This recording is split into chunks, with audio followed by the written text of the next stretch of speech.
Hello, everyone, and welcome to this MSL Society webinar. Today, we're going to be discussing developing effective peer-to-peer KOL relationships. My name is Samuel Dyer, and I'm the CEO of the Medical Science Liaison Society. And today, I'm going to be joined by Dr. Linda Traylor, who is the VP of Medical Affairs at Biodesics, and Kirsten Summers, who is the Director of Client Solutions and Strategy at H1. The format of the webinar today will consist of a panel discussion with no slides displayed during the discussion. So the concept is like a hybrid talk show and a webinar, and we will address questions from all of you listening throughout the webinar today. For those on the line that don't know, the MSL Society is a 501c3 nonprofit organization, and in fact, the only organization dedicated to advancing the global profession by helping MSLs and managers become more effective in their careers. We accomplish this by offering numerous unique resources for MSLs and managers. And as you can see on the screen, some of those resources, including over 200 original MSL research reports on various topics impacting MSLs, as well as numerous other resources. So if you're interested in resources like this that are not available anywhere else in the world, I would encourage you to join the MSL Society. You can get access to all of those. I'm also very, very excited to remind everyone that the upcoming MSL Society Conference, our 9th annual event, is being held live in person in Las Vegas, December 12th through the 14th. This is the largest gathering of MSLs in the world, and several companies are sending their MSL teams, and it will be an ideal environment to learn and share best practices with like-minded MSLs and MSL leaders. The link to learn more and register for the conference will be sent out to everyone after the webinar today. I also wanted to remind everybody that one of the most valuable resources the MSL Society offers is our annual Global MSL Salary and Compensation Survey. We conduct this every year to gain insights into current global MSL and MSL leader salary and compensation levels. Everyone who completes the survey will receive the full results of the 2020 salary survey, which includes 1,257 slides after completing this year's survey. You'll receive an email link to download the report. Takes about 8 minutes to complete the report, so I'm asking everybody to complete it. I mentioned this here because we are closing the survey next Wednesday. So this might be one of your last chances to participate and receive all the reports. And the link to the survey will be sent out as well.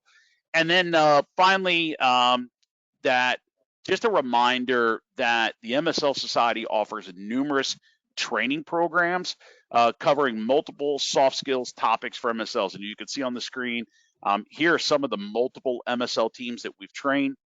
We offer training in multiple formats, live in person, virtual, e-learning. Very importantly, all MSL Society training programs are fully accredited, and we are the only organization in the world that offers MSL and medical affairs training programs that has actually achieved both 501c3 nonprofit status and fully IACET accreditation. So anybody interested in our help or wants to learn more about that can reach out to me directly or go to the website, and you can read numerous testimonials from MSL leaders and MSLs from those that have attended our programs. So today, before we get started, just want to go over a couple of quick technical details. As participants, you can hear us, but we cannot hear you. However, in your control panel, you'll notice that you have a question panel. Today, the format of the webinar will be a discussion focused on the important topics. And so we encourage you to type your comments or questions in the question panel, and we'll certainly try to address as many relevant questions as possible during the discussion. We've also been asked by several people if this will be recorded. Yes, we are recording this, and the webinar recording will be available on the MSL Society website exclusively for professional and student level members of the Society very soon. Just need a couple of days to put it together, and we'll put it up. I also wanted to acknowledge and thank H1 for sponsoring the webinar. They have a lot of really cool technology that helps MSLs and medical affairs leaders be more effective. I would encourage you to go check out their technology, and they'll be at the conference as well. A great opportunity to learn more about them during the event. So Look, establishing value-added peer-to-peer relationships with KOLs has always been and remains critical to the success of an MSL. This has been particularly difficult during the pandemic. And in fact, according to a survey conducted by the MSL Society, which included 520 MSLs globally, we asked during the COVID-19 pandemic, what has been your primary challenge as a lack of face-to-face KOL engagements? The majority of MSLs shared that building and establishing new relationships with KOLs was their primary challenge. So clearly, this is an important topic. And so during the webinar, the panel is going to discuss and address this whole idea around developing effective peer-to-peer KOL relationships. And this topic is important, and it's been demonstrated by the fact that we've had over 515 MSLs, managers, directors, VPs, et cetera, from over 51 countries registered for today. So joining me today again to discuss this is Linda Traylor and Kirsten Sommer. So welcome both of you, and thanks for being here today. Thank you. So nice to be here. Excellent. So I want to get started in thinking about this, which can be a very tough topic, and we know from data that MSLs are being challenged with this. And so, Linda, I'm going to start with you. I think just kind of as a way to level set, I'd love to get both of your perspectives, and I'll start with you, Linda. How do you actually define a peer-to-peer relationship? Thanks, Samuel, and thank you again for having me. And this is an important conversation. I look forward to the workshop at the conference on this topic. I think what makes it, as you sort of qualified the question, that it's a complex issue. What makes it complex is the fact that we use the term frequently, but not really ever sat down to think about what it is we intend with the term peer-to-peer when defining relationships with KOLs. And I think it's sometimes more important to look at how the KOLs actually define peer-to-peer relationships, because sometimes they will only consider peers those that are in the same field as them, that are have the same that are seeing patients, if it's MD to MD, and some will actually see you as a peer if you have the same level of education, or see you as a peer if you have the same level of expertise in a specific therapeutic space. So I think sometimes, and some KOLs have never thought about it like a lot of other people. So I think it's sometimes to really focus on the goal that you have with the relationship that you're developing, as opposed to trying to define what it is. But if we're thinking about what people, when your internal colleagues, your internal stakeholders, your corporate leadership often use the term peer-to-peer, and what they mean to say is they are looking for a value-added relationship with the KOL in which both win. And the win is dependent on the individual and what the needs are and the expertise are. So there are a lot of important elements and characteristics in being successful at developing a successful KOL, peer-to-peer, MSL to KOL, however you want to define it, but that relationship usually has a goal. And there are many tools that you can develop, and characteristics that people have when establishing this relationship. And one is an EQ, or soft skills, or emotional intelligence. All of that weighs as heavily, if not more, than subject matter expertise. But make no mistake, you better know your subject. Yeah, and it's interesting that you mentioned a couple of things there, and I'm gonna come back to that, because there's a couple of really important points you made there. Before I do, though, I want to go to Kirsten, and Kirsten, I'd love your perspective on this. Well, same question, just to kind of get started. I know you have a lot of experience in this area as well, but how do you define sort of that peer-to-peer relationship? You know, I agree wholeheartedly with Linda when she speaks about, you know, from the perspective of the scientific expert, you know, sort of how they feel a peer-to-peer relationship is with an organization. And to me, it's two people, you know, being good stewards of each other's interests and being able to develop a mutually beneficial partnership. And so to me, it can mean a lot of different things. And I think that sometimes people get stuck thinking about a peer as being someone who, as Linda mentioned, carries the same credentials. And that's hard to do in the scientific community. It can mean so many different things. But one of the things I want people to keep in mind is that you can be a peer from a business perspective. And, you know, traditional thought leadership to me really has changed over time. I mean, you still, of course, you have those folks who are, I would call them like the godfathers of a disease area. And they're the people who have sort of driven the science forever. Everybody knows who they are. And they are, you know, they have established all the landmark trials and things like that. But to be a thought leader these days, you also have to be willing to be a smart and impactful and effective business person. And so there's the scientific merit piece of it, but a lot of KOLs these days don't just stand alone on their scientific merit, they're savvy business people too. And I will say that, you know, I've spent a lot of time engaging with and managing strategic relationships on behalf of an organization with national and international thought leadership. And I do not have a scientific degree. You will not find any fancy acronyms after my name. But how I was able to effectively partner with these top experts on behalf of the organization was being able to understand, you know, sort of beyond their credentials, what other superpowers, I like to call them, do they have? And really understanding and being thoughtful about how, when, and where to leverage that special skill set that those folks have, which goes beyond some of the more traditional thinking around, you know, the trials they participated in or the publications that they've been, you know, first author or last author on. And so I'll pause. Yeah, I think great points as well, and I would just add to both of what you both had said. And by the way, just as a reminder for everybody listening, please feel free to chime in, ask questions. There's the chat box is open. We will again try to get to as many as possible.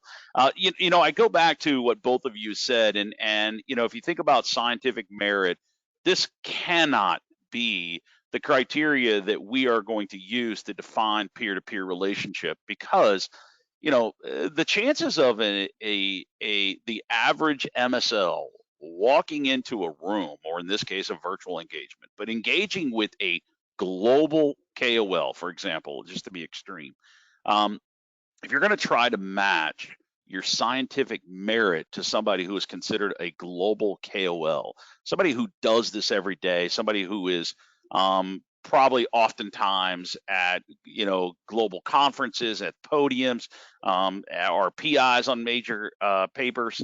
I mean, this cannot be it, right? So, but I think to your point, Kirsten, it is more about leveraging the information, and I think that goes back to, Linda, what you had said, also about emotional intelligence. And interestingly, there was a survey done, we also did, and we asked, how important is emotional intelligence today when leveraging KOL relationships?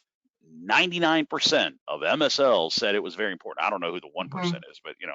So what do you guys think of that? Do you both agree with that? Oh my, I don't see how you couldn't agree with it.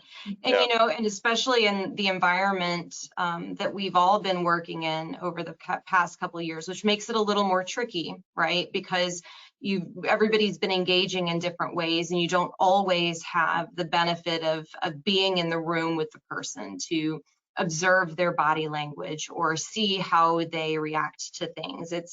It's taken how we would look at emotional intelligence and sort of made it so that we have to be even better at observing subtle and small changes and cues, and not only in, you know, if you're only seeing a person's face, not only on their face, but in when they're speaking, how they're delivering the information. It's a lot of different nuances there, but being able to connect with a person, people still make decisions based on how you make them feel. Even in today's digital environment, and even when you're working, of course, with top thought leaders. Yes, they like to see what you have to offer as far as things that will help them meet their goals, but it's also much easier if they like you. I know it sounds kind of silly and basic, but there's a lot of truth to that. Yeah, no, I agree. People do business with people they like. I mean, that's fundamental. Linda, I agree with you. Great comments. Linda, anything you want to add to that? No, I think that was a very nice summary. It's unequivocally key for those who successfully engage external thought leaders, KOLs, on a regular basis to develop that relationship, the soft skills, the emotional intelligence, all of that. If you don't have it, you will not be nearly as successful as those MSLs that do. Yep, totally agree. You got a question in here from the audience, and for those who have not been on the call before or one of our webinars previously, our format is this: I will mention and I will use your first name, but not your last name, and I will read your question verbatim just to make sure that you know your question was asked very directly. And if I misinterpret a question, please let me know, or if I mispronounce a name, I apologize in advance. So first question, and Kirsten, this is for you, but Linda, I'm going to go to you. I'd love for you to give some perspective on this as well. Says, Kirsten, thank you for your insight. Would you please be able to give a specific example of how you have identified a superpower and leveraged it? So I think that's good. That's a really good, follow-up. Yeah, that's a great question. And superpowers, it's interesting how you can find them. There's number one, there's kind of the old school way, which is still legit. And that is being able to go through and dig through publications and Congress sessions that they've spoken about that may be a little bit more innovative than some things that you've thought about in the past. I mean, are they interested in topics around implementation science or health policy or diversity in clinical trials, for instance, and how might you be able to engage someone differently that way? There's also the one-on-one sort of more qualitative way to identify superpowers. And the qualitative way would be, observing that person, how they deliver certain information via video or from the podium. Is that person approachable?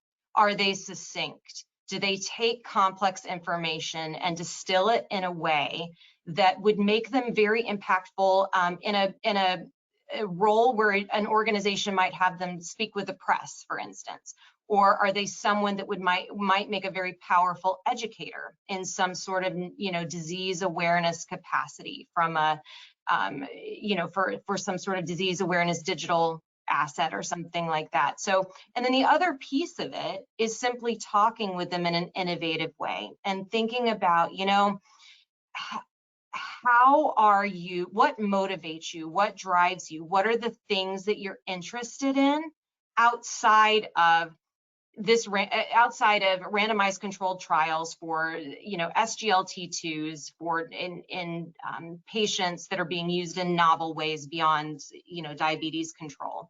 So really, I have so many examples of that, and I will tell you it comes from a combination of here's one. I'll give you a very specific one. I was engaging with a top thought leader around certain topics related to how they prefer to work with industry. And that's always a question that I would like to ask is, this is wonderful. We understand your scientific interests. Thank you very much. How do you prefer to engage with industry? And sometimes they're not really sure how to quantify that question. But I had an expert tell me, I really don't know how to define it, but meaningful work is important to me. And so meaningful work was important to this particular person. So how do I take that and action on it? What makes work meaningful? How might this person engage with pharma in a meaningful way? And you sort of take and collect these things along the way so that when there is an opportunity and somebody requests, hey, we need a thought leader who's going to help us build out patient materials that are going to be featured on this particular site or something like that.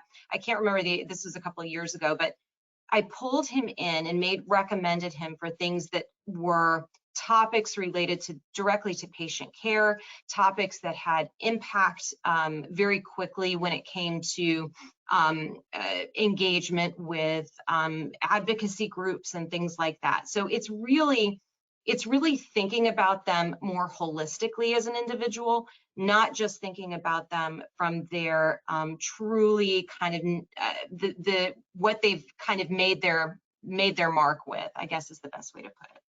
Yep, great. Like that. Linda, any quick things to add to that in terms of any superpowers you can think of that that have been identified and you can leverage? Well, first of all, I love the term superpowers. It's kind Me of too. a new, phraseology that's been introduced into the vernacular of late, and it's fun because everybody gets it. The minute you say superpower, you're like, oh yeah, I know what that means. So and I actually think you have to look at it from a couple of different perspectives.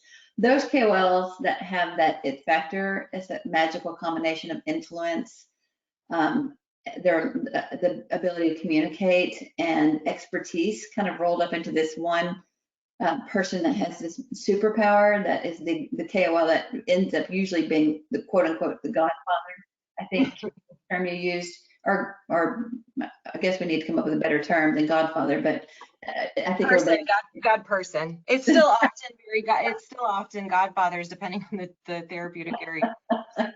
But I think there's that KOL that's is obvious.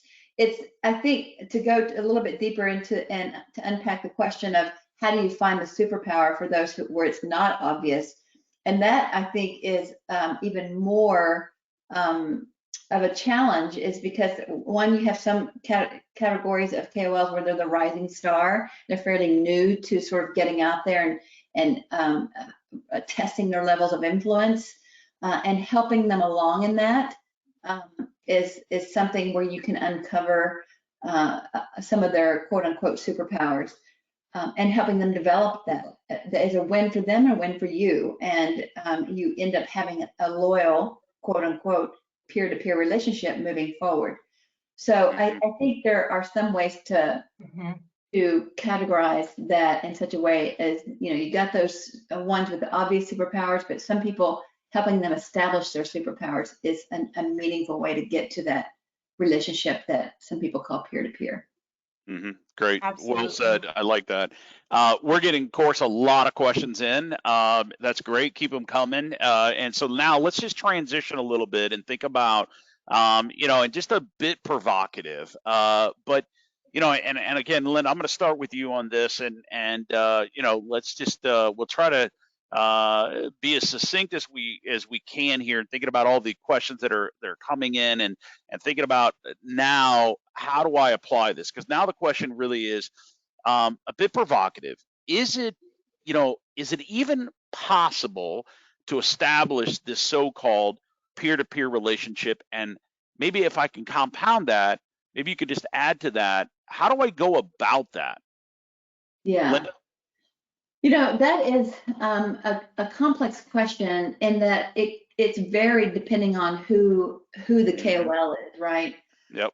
But if you just think about it at a sort of big picture level, is it possible to establish peer-to-peer? Again, that depends on how the KOL defines peer-to-peer, how you define peer-to-peer.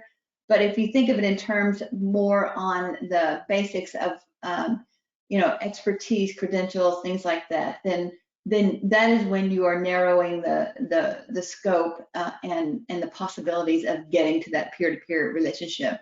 If you think of it in terms of how Kirsten brought it home earlier, in more of a business type of relationship or a mutually beneficial relationship for furthering each other's goals and objectives, then yeah, it is possible. But here's the key: it takes work.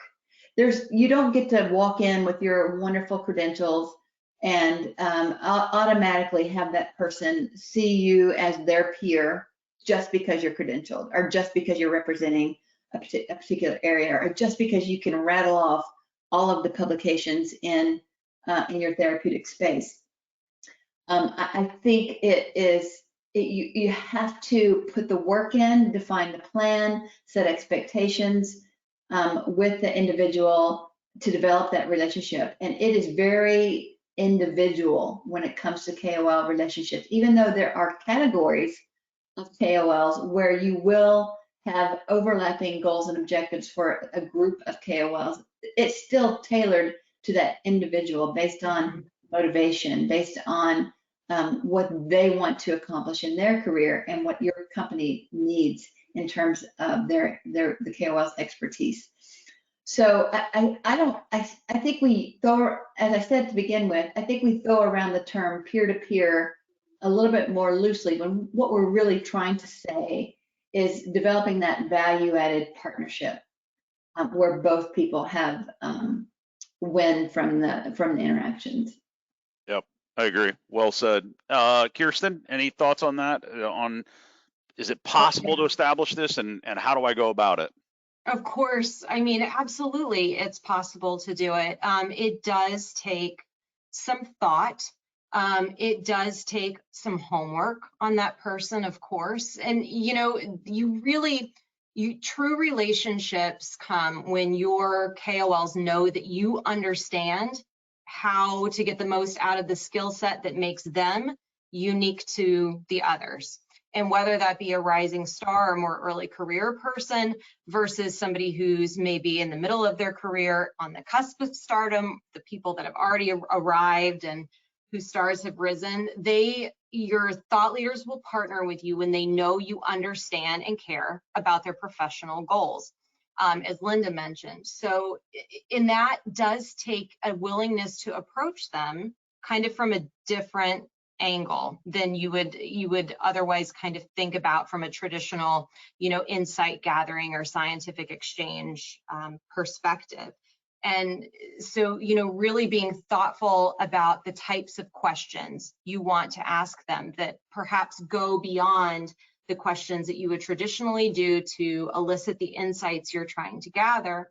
But those questions too, in order to be effective and partner that way, you have to know the landscape outside of your individual territory. So, a KOL to you in your individual territory may not necessarily be a KOL to the broader national landscape yet, but really understanding where that person fits when compared to others, because a true KOL is who they are because they've shown some sort of prowess in a domain that separates themselves from the broader public. They can't be a KOL in isolation. They're a KOL because against their peers, they're special, right? Mm-hmm. And so you have to understand the broader medical affairs and commercial strategy. You keep it in your pocket, right? I know you're not allowed to sell anything, but you keep those strategies in your pocket from a national perspective. And then you really help to take that and understanding those strategic objectives that should inform thinking about how, when, and where you might want to engage with that person, or what types of questions you need to ask them to help align them to certain bits and parts of those strategic objectives that your company is hoping to accomplish. Because if you can ladder up engagement with thought leadership to places that show, or if you can ladder it up to business impact, not only are you going to be able to make headway with your thought leaders, but then also you're able to drive the value of your role to your organization as well. And so it takes some planfulness, it takes some time, and it takes creativity in how you think about how you're going to approach that person individually, as Linda mentioned. Yep. Yeah, I think I agree with both of what you said. You guys added a lot of detail there, and let me just kind of try to simplify and really kind of summarize what you guys said, and I fully agree. So first and foremost, how do we do this, and is it possible? It's clearly possible, and we'll just, whatever we call it, right, peer-to-peer, whatever we're going to term it, it's really about value added relationships, and two ways to do that. One, and you guys can just certainly acknowledge and or agree or disagree. Let me know if you agree with this, but and see if I've captured it correctly. But my position has always been certainly the value added piece is fundamental. Then having a plan, an individualized plan for every single KOL, right? And that of course starts with knowing your medical strategy and the initiatives and tactics and all a part of that. But then if you want to really talk about adding value, it simply starts with asking what that person values and then execute on it by delivering it. Did I capture? I mean, is that kind of what we were all saying, Linda, Kirsten? Absolutely. Mm-hmm. Absolutely. And, there's a lot of, in these days too, because I know that we're still in this sort of environment, which is we're still in this environment where we're relying on digital engagement a lot. And so this planfulness piece of it, I think, becomes even more critical. And then also maximizing the time that you have with certain thought leadership by making sure your organization is aligned around engaging with that person. Because 2 years ago, you would be at a large scientific meeting and you have this access to this captive audience in a sense. Since everything has gone to either, the meetings are smaller, some are opening up, a lot are either hybrid or they're still completely virtual. You have to really be thoughtful and planful, not just from a customer-facing field-based medicine perspective, but also organizationally about how, when, where, and why you're going to be engaging with some of these folks so that the time you have with them is valuable from both sides of things. It's not, you have to be able to approach that scientific expert in a way that lets them know that you are a good steward of their interest in your company and you are working together to identify the most valuable place to use those things about them that make them unique or special. Yep. Excellent. All right, so we got lots of questions coming in. I want to get to as many as we possibly can. So I'm going to kind of try to do some rapid fire here. So we'll try to keep responses succinct as possible, but I want to ask both of you as many of these as we can, if you guys are comfortable with that. So we'll just see how many we can get through because we got a lot of great questions. So first one here. Hi, Linda and Kirsten. This is from Sanjeev. What are the key examples for activity that is fundamental for engaging with KOLs? Linda, I'll go with you first. Pre-work. Yep. Yep. First and foremost, you need to understand who you're going to be talking to before you, as best you can, before you go. And then you need to have the individual skill sets to actively listen and understand what their interests are during the conversation while there, to get to know them. That's hard to do. It's easy to say, very hard to do. Very few people are successful at active listening and really understanding, having that sort of tactical empathy to uncover what the goals and objectives and interests and motivation of the audience is. Yep. I will say, if you're going to come to the conference and attend my workshop, bring some examples, and it's going to be a workshop. We are going to go to work, man. So come on, and we'll walk through with very specific examples. You have to be open to criticism. I'm going to call people out on when they say, I've done it, I've done this, I've done that. Those are some of my pet peeves, when people provide feedback and initial responses are, I've done that already. Well, clearly you haven't done everything if you're in a boat where you can't seem to develop a relationship with a key thought leader on your list. So there are sometimes you have to walk away, but I would say that's rare.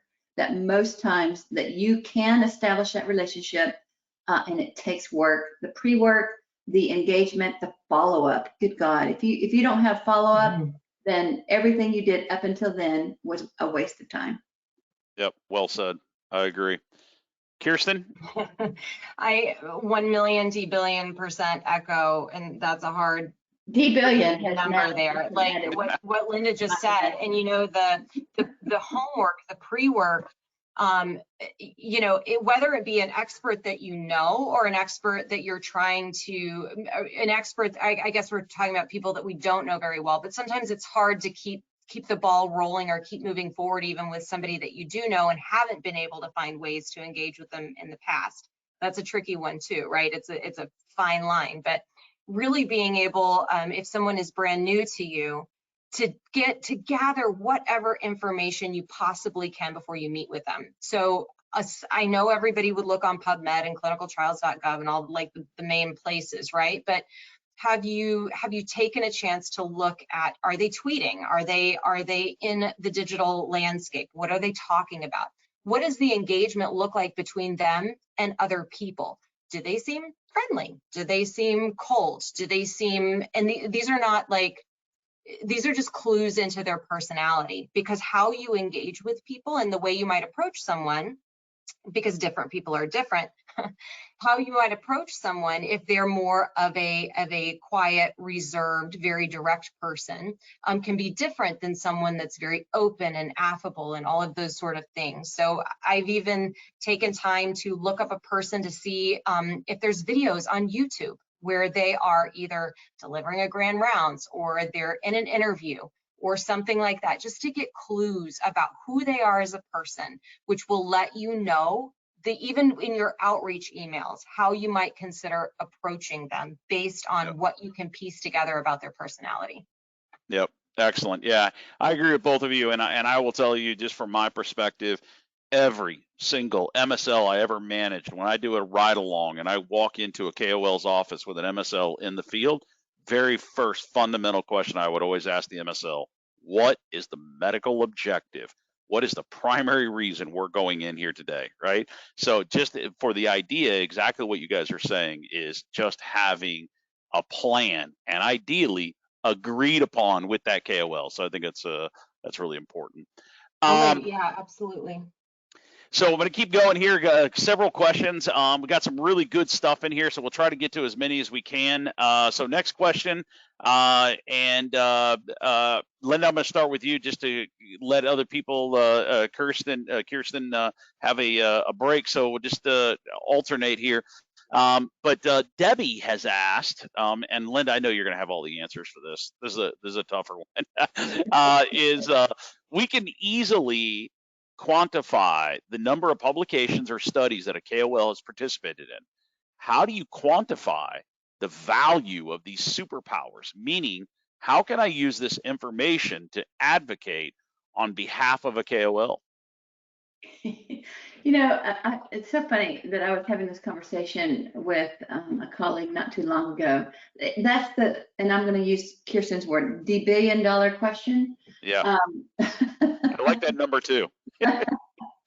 So it's metricizing qualitative indicators is the most difficult thing to do. And unfortunately, it's very specific to the organization based on the types of relationships. But there are some general qualitative metrics you can put into place to try and, quote unquote, quantify success. And that's really what you're saying, is how do we are able to walk up and say, this relationship, I have developed a successful relationship with this individual.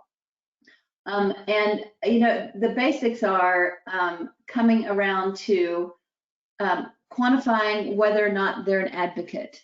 So we do a little bit of quantification around if a peer of their own, let's say a colleague, were to ask them about the company or you or the product, what would they say?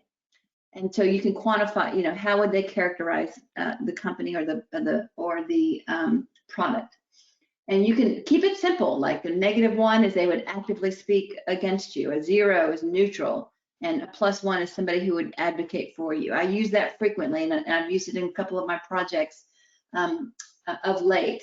it's one way to. There are tools out there to actually try and do surveys and measure some of this from a market research standpoint. I'm talking just MSL, KOL, one-on-one engagements as a team, kind of quantifying that relationship based on what you think they would say about the product and or the company or your relationship.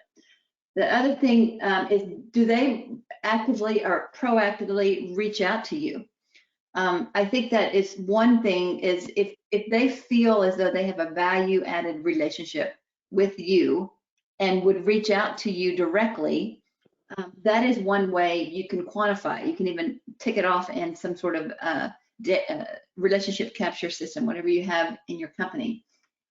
Is would they reach out to you if they wanted more information on whatever the topic is, or if they have want more information about your company or the product, or off-label questions, or whatever category the question might be, would that KOL think of you first?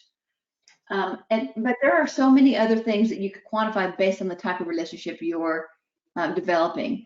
But it's hard, man. It's really difficult to be able to tangibly demonstrate what that successful KOL peer-to-peer interaction relationship is outside of the traditional, like, how many studies do you have, how many publications do they have. You're right about that. Those are the easy markers. The qualitative aspects of the relationship are difficult to measure. Yep. Can I just add a little more to this, because I think part of the question, and it made me think a lot about how I used to, when I was in the corporate office, how I used to work with MSLs. And because my job was to say, well, here's a recommendation of 20 people for an advisory board, right? And oftentimes you also reach out to your colleagues in the field to look for certain types of people that would help to meet the objectives for that meeting. And so I think part of the thing that people want to understand as well is, how do you advocate for your person in your territory when they have interest in working with the organization, whether it be at a national or international in some form or capacity? How do you package that in a way that's beyond what they have published in the trials they've been in? And that is why it is critically important to really understand organizationally, what is the strategy of that medical affairs team? What data gaps are they trying to fill? What are they trying to accomplish over the next few years from a not only a medical but a commercial perspective as well, so that you can always have your ears out for people that can help to meet that need. And anytime you meet somebody, if you can ladder a special skill set to a particular objective, that is always going to get you further. So for instance, if you, the difference between sending this person, you should really work with him because they're a scientific expert. They have lots of experience. Here's their publications in heart failure. Here's their clinical trials. Well, that's fine, but what else is there? So that is a very different proposition than this person is an up and coming person. These are their publications and clinical trials, and also they are an expert in EHR and real world evidence type studies. Well, that's a little bit different. Then your ears perk up a little bit more, because it's value beyond kind of that traditional skill set, or they're an EHR expert. They're interested in real world evidence and pragmatic studies, and this is their mentor. Awesome. You know what I mean? It's being able to take that information, and that type of advocacy paints a better picture of who that person is beyond the traditional view. Yeah, excellent points from both of you, and Debbie, I would just add to this, to what Linda and Kirsten have already mentioned, is if you think about, we are, not that I need to remind you or anyone else, but we are in a pandemic, which has, among other things, resulted in less access to KOLs. And so what a lot of companies we're working with, and companies that MSL teams we've trained, we really recommend and really think about focusing on, if you want a real quantifiable number, you can look at and start tracking the average time that you're getting with a KOL during even a virtual engagement.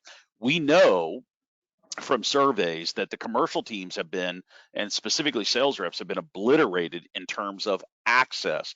We also know during the pandemic that the largest percentage, majority of MSLs are getting around 30 minutes with a KOL during a virtual engagement. There is no physician practicing any type of medicine anywhere in the world that is going to give 30 minutes of their clinical time to anyone that is not adding value. You might get that once, but you're not getting it consistently.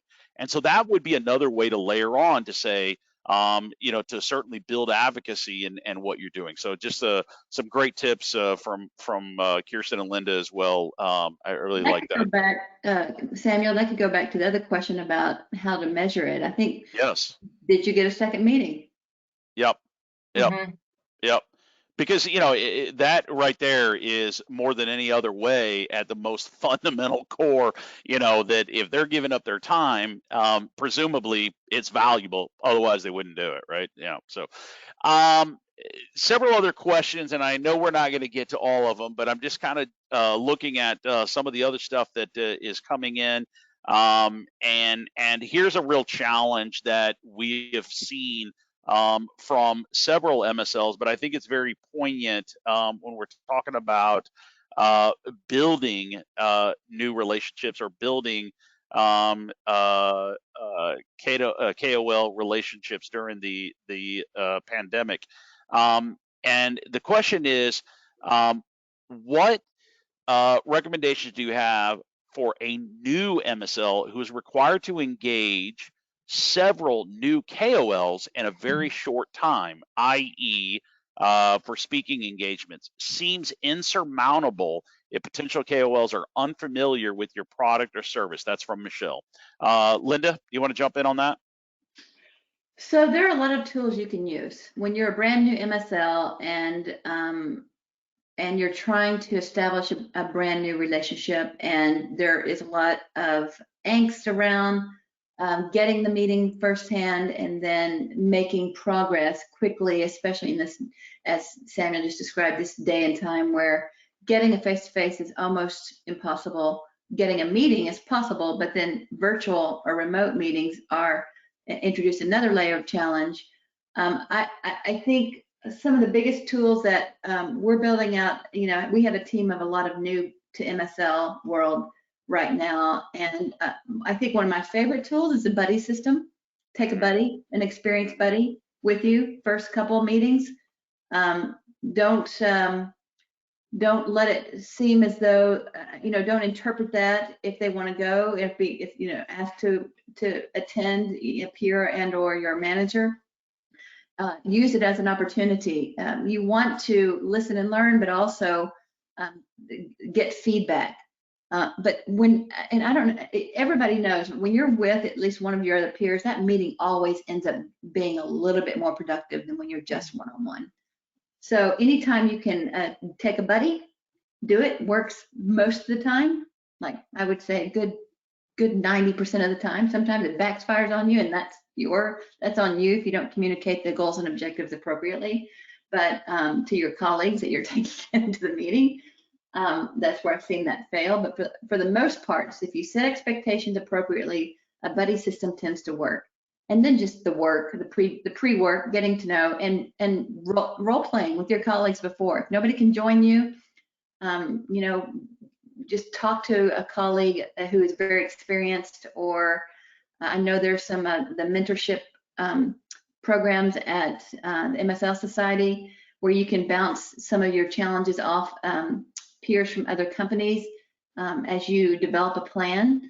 But don't try to solve the problem in a vacuum. That never works. But it does work if you take a buddy or engage your colleagues.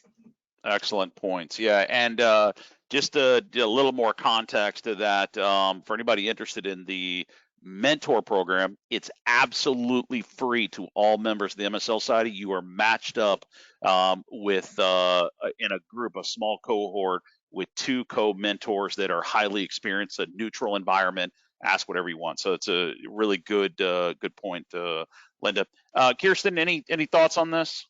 Yeah, I would simply say not also, yes, you have to do all of your homework and you have to really prepare for these meetings, but also if you're new to this, don't forget that it's okay not to know everything, and they don't expect you to know everything. And also, if you are if you are working with somebody or engaging with somebody that is in academic medicine, there is a part of them that really loves loves clinical development, and they love to teach, and they love to engage that way in helping people to understand what they've dedicated their life's work to.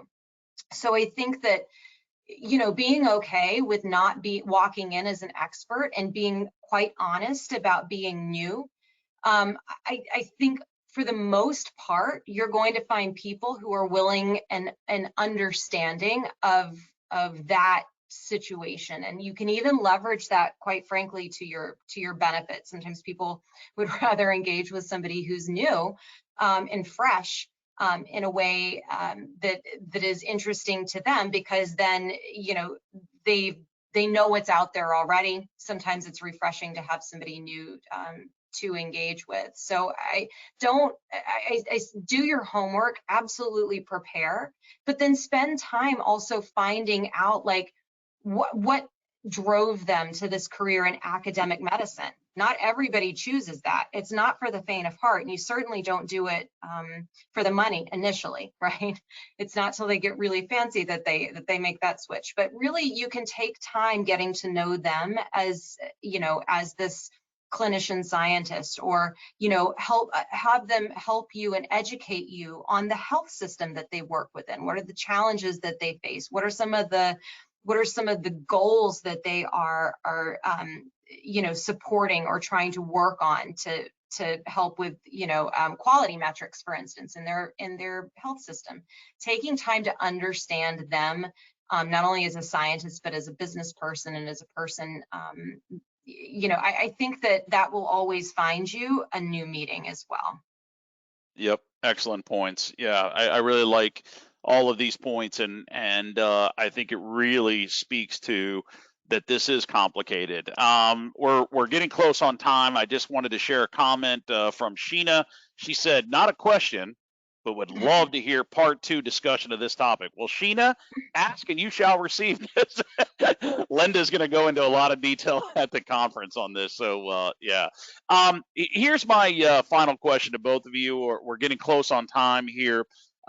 This is complicated. It is difficult. Anybody who's been doing this for a long time, I mean, I can tell you, Linda, I know you've been doing this for a long time. You know, for me, 21 years now in the MSL space, I recognize this is difficult. Pandemic has created challenges.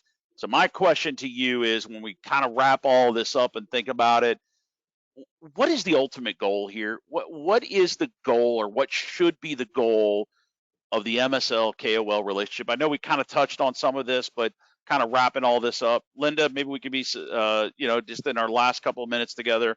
I want both of your perspectives. What do you think?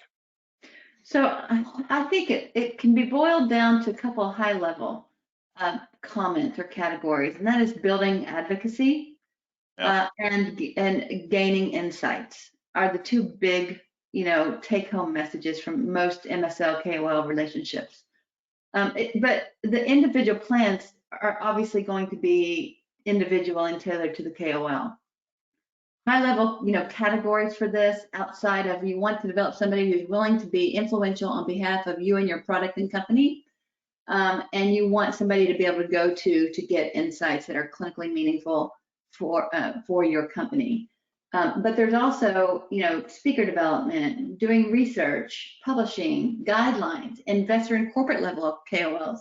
So there are a lot of different individual goals based on the level of influence and their tier structure around the KOL But in the end, you want them to be an advocate and somebody that you can go to for gaining insights. Yep. And it's got to be a give and take, right? It's got to be value to both. And I think that's, you've stressed, both of you, a couple times. Kirsten, any final thoughts on this? Yeah, absolutely.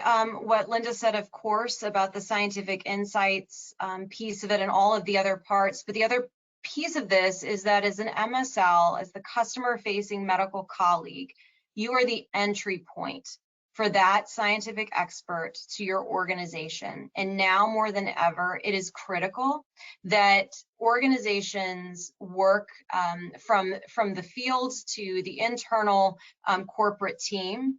They work together and they refine strategy together when it comes to how you're going to engage scientific experts, what the corporate team is looking at, how you all come together in the same meeting sometimes to engage with a scientific expert. And all of it has to be informed by sound rigor and a good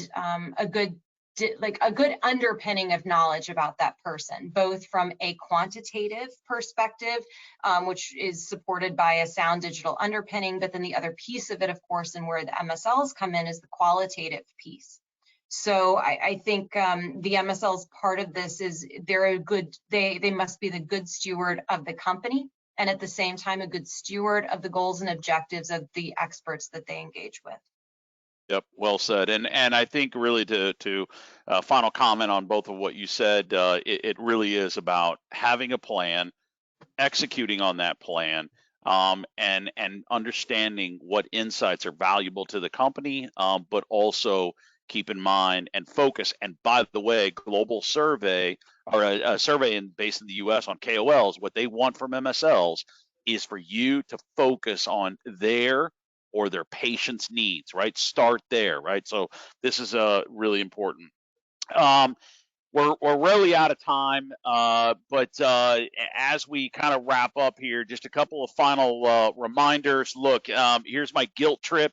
If you haven't done this, participate in the survey. It helps all of us as a profession. It's absolutely free. We give away the data for free. So help us. The survey, the salary survey is coming. We're closing it next week. And again, anybody interested in any training programs, including our very most popular training program, is Gathering Actionable Insights. That is the most requested training program that we offer. So if you're interested, reach out. And then finally, Linda and Kirsten, the H1 team, we're all going to be together in Las Vegas. It's going to be an awesome event. So certainly join us there for this discussion, plus so much more. So with that, again, I want to thank H1 for sponsoring the webinar, and we're going to wrap up today's event. Again, thank you, Linda, Kirsten. We really, for all of you listening, hope that you found this useful. As I mentioned, we're going to be offering multiple free webinars throughout the year. We have a very brief survey we'd like everyone to participate in just at the end of the webinar for us to focus future webinars. So look forward to seeing everyone in Las Vegas very soon. Kirsten, Linda, thank you very much again for being here and sharing your advice. Thank you. Thank you very much. Thanks, everyone.